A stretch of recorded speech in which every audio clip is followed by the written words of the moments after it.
Dans un royaume plein de bonheur et de joie vivaient un roi et une reine. Ils rêvaient d'une seule chose, avoir un enfant. Quand ils avaient déjà perdu tout espoir, leur fille est née. Elle était très douce et belle. À cette occasion, une grande fête a été organisée, et de nombreux invités ont été invités au palais, parmi lesquels de bonnes sorcières.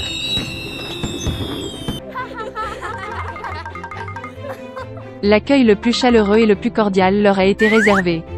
Mais le roi et la reine ont commis une grave erreur, ils ont oublié d'inviter une autre sorcière. Elle n'avait pas quitté sa tour depuis de nombreuses années et tout le monde pensait qu'elle était morte depuis longtemps. Lorsque le moment est venu de faire des cadeaux à la princesse, les fées l'ont généreusement récompensée par sa beauté, son bon cœur, son intelligence, une belle voix, la capacité de danser et de jouer de divers instruments de musique. Quand le tour est venu à la dernière sorcière, une fée maléfique est soudainement entrée dans la salle, qu'ils ont oublié d'inviter à la fête. Des couverts lui ont été immédiatement apportés, mais elle a estimé qu'elle n'était pas reçue aussi respectueusement qu'elle le devrait. Tirant le gobelet et l'assiette loin d'elle, elle murmura un sort. La sorcière souhaitait que le jour de son 16e anniversaire, la princesse se pique la main avec un fuseau, et de cela elle mourut. La reine pleura amèrement à la volonté de la méchante sorcière, et le roi ordonna de saisir la sorcière. Mais elle avait déjà disparu avec un rire inquiétant. Heureusement, la dernière des fées n'a pas encore eu le temps de dire son souhait à la princesse. Elle ne pouvait pas annuler le sort, mais a promis que la fille ne mourrait pas, mais ne s'endormirait profondément que jusqu'à ce qu'elle soit réveillée par le baiser d'amour. Le roi a immédiatement ordonné la destruction de tous les fuseaux du royaume. Et puis vint le jour du 16e anniversaire de la princesse, le jour dont la fée maléfique a parlé. La princesse a grandi pour être une fille belle et gentille. Le roi a ordonné à 3 sorcières de veiller sur elle. Les fées la gardaient comme la prunelle de leurs yeux. Ce jour-là, le roi et la reine ont enfermé la jeune fille dans une pièce pour éviter un événement terrible. Mais la princesse ne voulait pas être enfermée.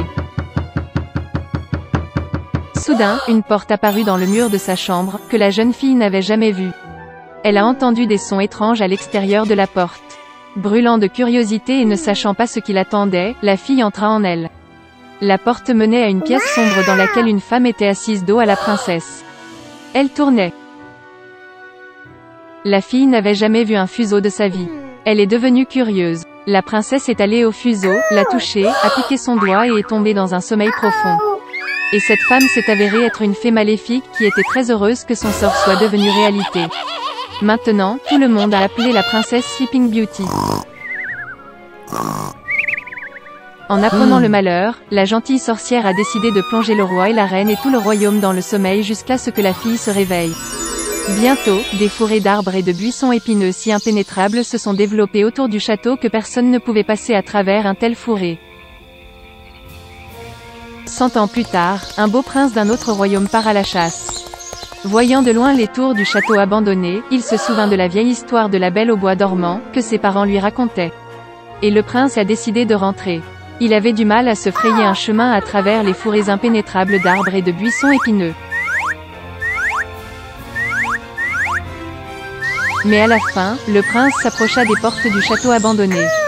Il fit le tour du château tout entier et regarda dans la salle du trône. Là, le prince vit le roi et la reine dormir. Puis, dans l'une des chambres, il a remarqué la Belle au bois dormant, elle dormait sur un lit décoré de fleurs.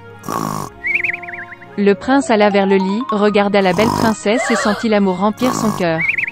Il ne pouvait pas se retenir et embrassa la Belle au bois dormant. Et à ce moment-là, elle ouvrit les yeux et vit un beau prince.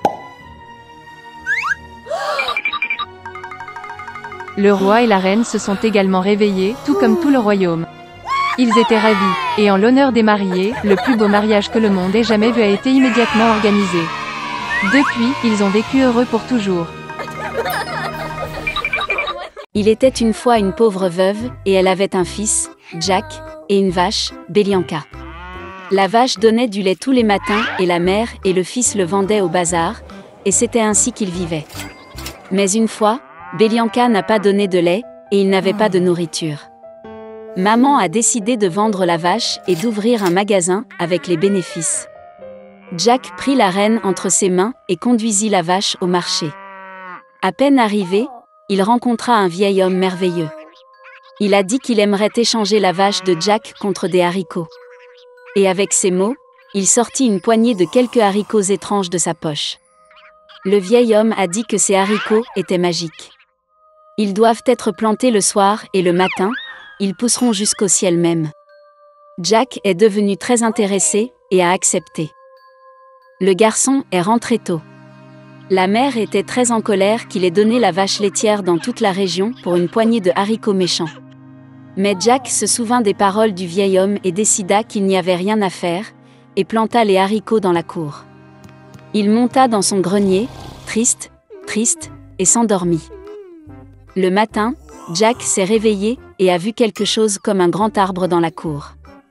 Et cela, il s'avère que ces haricots ont germé, et l'énorme tige a continué à pousser vers le haut jusqu'à ce qu'elle atteigne le ciel même.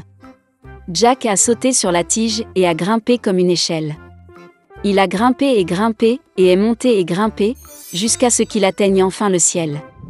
Là, il vit une route longue et large qui le conduisit à un immense château. Jack est allé à sa porte et a frappé. La porte s'ouvrit et une grande femme se tint sur le seuil. Bégayant de peur, le garçon a demandé quelque chose pour le petit déjeuner.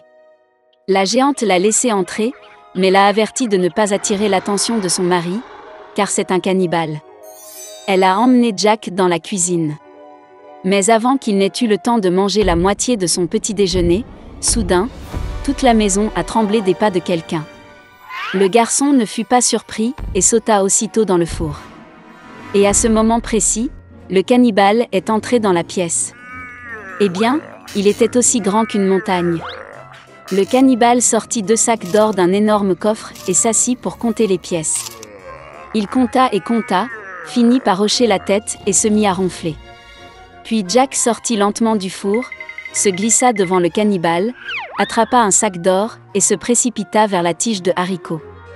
Il jeta le sac par terre, et il commença à descendre la tige de plus en plus bas, jusqu'à ce qu'il se retrouve enfin chez lui. Jack raconta à sa mère tout ce qui lui était arrivé, et lui tendit un sac d'or. Ils ont commencé à vivre de l'argent qui était dans le sac. Mais finalement le sac était vide, et Jack a décidé de tenter sa chance une fois de plus au sommet de la tige de haricots. Un beau matin, il se leva tôt et grimpa sur un haricot. La femme du mangeur d'hommes se tenait au seuil de l'immense château. Elle a dit qu'elle ne le laisserait pas entrer, car la dernière fois, son mari avait perdu un sac d'or. Mais tout de même, elle eut pitié du pauvre garçon et le laissa entrer dans le château. Soudain, les pas d'un géant se font entendre, et Jack se cache à nouveau dans la fournaise. Le cannibale est entré et a dit à sa femme d'apporter la poule qui pond les œufs d'or. La géante l'a apporté, et l'ogre a ordonné au poulet de pondre, et elle a pondu l'œuf d'or. Le géant heureux commença à hocher la tête et à ronfler. Puis Jack sortit du four, attrapa le poulet doré, et se précipita vers le haricot. Le garçon est rentré chez lui. Il a montré à sa mère un poulet merveilleux, et ils ont commencé à vivre en vendant des œufs d'or. Mais bientôt il sembla à Jack que cela ne suffisait pas. Et il a de nouveau décidé de tenter sa chance au sommet de la tige de haricots. Cette fois, le garçon monta dans le château par la fenêtre. Il a sauté dans un chaudron de cuivre et s'est caché. Le cannibale et sa femme sont entrés dans la pièce. Le géant a senti le garçon, et ils se sont précipités pour le chercher dans le four. Mais il n'était pas là. Ils ont fouillé tous les coins et recoins, mais ils n'ont pas pensé à regarder dans le chaudron de cuivre. Désespéré de chercher, l'ogre a ordonné à sa femme d'apporter une harpe dorée et de la mettre sur la table. Le cannibale ronflait à ses beaux sons. Puis Jack sortit tranquillement du chaudron, attrapa la harpe dorée et se précipita vers la porte. Mais la harpe a joué fort et a réveillé le cannibale. Jack courut tête baissée, sautant sur une tige de haricots, et le géant à sa poursuite. Jack est descendu chez lui et a crié à sa mère de porter la hache.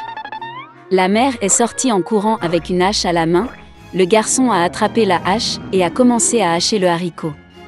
L'ogre sentit la tige se balancer violemment et s'arrêta. Puis Jack a frappé à nouveau avec une hache et a coupé le haricot. Il a basculé et s'est effondré, et l'ogre est tombé au sol et s'est écrasé. Depuis ce jour, Jack et sa mère n'ont plus jamais connu la pauvreté. Mais le garçon était vraiment désolé qu'à cause de leur cupidité, ils aient presque payé de leur vie. Il a promis de ne plus jamais voler et de travailler dur pour le bien de la famille.